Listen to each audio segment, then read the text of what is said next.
আসসালামু আলাইকুম। আজকে আমি তৈরি করে দেখাবো ঈদ স্পেশাল একদম অথেন্টিক রেসিপিতে হান্ডি বিফ।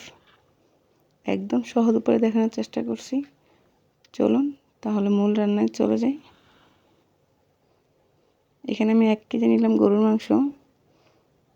মিক্স করা ছিল এটা, হাড় চর্বি মিলিয়ে ছিল এটা। এখানে আমি এখন দিয়ে দেব 2 চা চামচ টক দই, 1 চা চামচ রসুন বাটা, 1.5 চা চামচ আদা বাটা, হাফ কাপ পেঁয়াজ কুচি, হাফ চা চামচ হলুদের গুঁড়া, 1 চা চামচ মরিচের গুঁড়া, হাফ চা চামচ জিরার গুঁড়া এবং হাফ চা চামচ ধনিয়ার গুঁড়া, হাফ চা চামচ গরম মশলা গুঁড়া। দিয়ে দিলাম 2 টেবিল চামচ সরিষার তেল। এখন হাত দিয়ে ভালো করে মিক্স করে নেব। আর দিয়ে দিলাম স্বাদ মতো লবণ। এটাকে আমি ভালো করে মিক্স করব। এটাই কিন্তু মেন, যেহেতু আমি নাড়াচাড়া করতে পারবো না, সেজন্য ভালো করে মিক্স করতে হবে।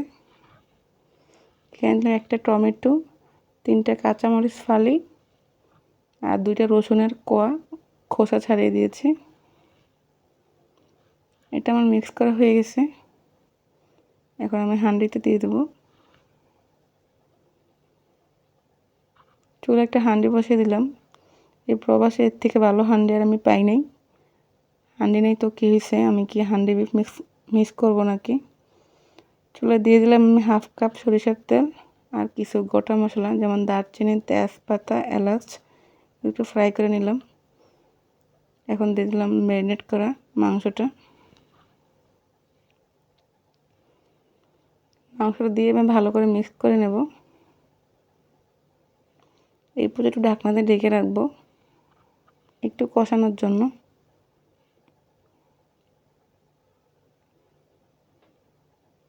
দশ মিনিট পরে তুলে নিলাম। অনেক পানি উঠে গেছে, এখানে আমি কোনো পানি ইউজ করিনি, পানির প্রয়োজন নেই। এখানে ভালো করে একটু নেড়ে চেড়ে তারপর ঢাকনা দিয়ে আমি সিল করে দেব।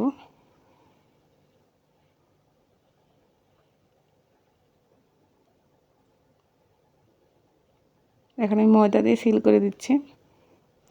আর যেহেতু আমি দেশের মতো হাঁড়িটা আমি পাই না, এটা তো টেস্ট কোনো নড়চড় হবে না, টেস্ট সেমই থাকবে।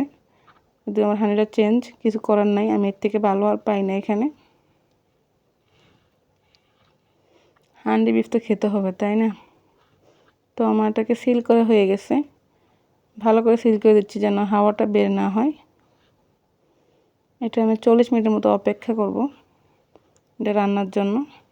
মিডিয়াম আঁচে রান্না করব। আমার 40 মিনিট হয়ে গেছে, আর বেশি হয়েছে। আমি এটা নামিয়ে ফেলতেছি এখন, কারণ এটা সাথে সাথে আমি খুলি নাই, অনেক ভাপ বের হবে, সেজন্য একটু পরে আমি খুলতেছি। চুলাটা আমি 40 মিনিট পরে অফ করে দিছি। এখন আমি ছুরির সাহায্যে আমি যে কোট করছিলাম ময়দা দিয়ে, ওটা আমি খুলে নিচ্ছি।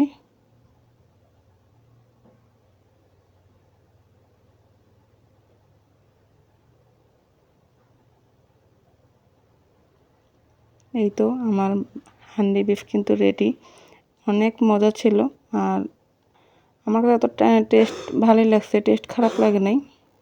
যারা প্রবাসে আছেন, হান্ডি বিফ মিস করতেছেন, তারা এভাবে ট্রাই করে দেখতে পারেন। আশা করি ভালো লাগবে। আর মাংসটা কিন্তু সুন্দরভাবে সিদ্ধ হয়েছে আর অনেক মজা ছিল। তো আপনারা ট্রাই করে দেখবেন, আশা করি ভালো লাগবে। আমি উপরে একটু কিছু পেঁয়াজ বেরেস্তা দিয়ে আমি একটু সাজিয়ে দিচ্ছি আর কি, দেখা সৌন্দর্যের জন্য, তা আবার খেতে ভালো লাগবে। তো আজকের মতো এই পর্যন্তই। সবাই ভালো থাকবেন। আসসালামু আলাইকুম। আল্লাহ হাফেজ।